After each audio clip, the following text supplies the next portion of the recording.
If you make these steam buns at home, you will never want to buy bread from shop again. They are so soft, fluffy and tasty.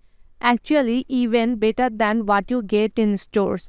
Plus, they are so easy to make with just few simple ingredients. These buns are perfect to enjoy with a cup of tea or milk. Making them is very easy for any time. Anytime. Once you try this recipe, homemade buns will become your new favorite. So friends, welcome back to my channel Taste of Cooking and Baking. So let's make the recipe. I am going to start by taking half cup of lukewarm milk in a bowl. To this I will add 2 tablespoons of sugar and 1 tablespoon of yeast. I will mix everything together and then I will cover the bowl and leave it for 5 minutes.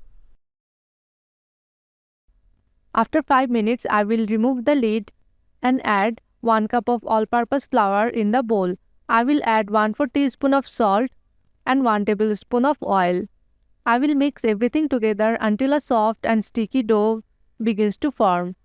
Then I will knead it gently for few minutes until it becomes smooth. I am adding a little bit of water from the same measuring cup from which I add the milk.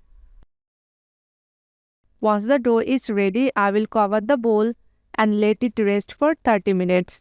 This step is important for creating soft and fluffy buns. After 30 minutes, the dough should be about double in size. Now I am going to punch the risen dough gently to release the air inside. Then I will divide the dough into small equal portions and shape each into a round bun using my hands. Friends, from which country you are watching my recipe, you can tell me in the comment section below.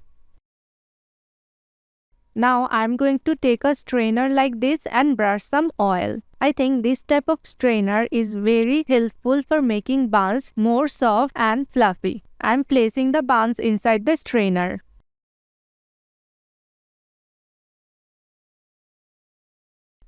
Now I am taking a pan and pour some water into the pan and place the strainer. Cover the strainer and keep in low-medium flame for 15 minutes. After 15 minutes, the buns are ready. Now let it cool down completely. Friends, just look at how perfectly they turned out. Light, airy and full of flavor. They go so well with tea or milk, and honestly, once you try them, you will not miss store-bought bread at all. If you enjoyed this recipe, don't forget to like the video, share it with your friends and subscribe to my channel for more easy and delicious recipes.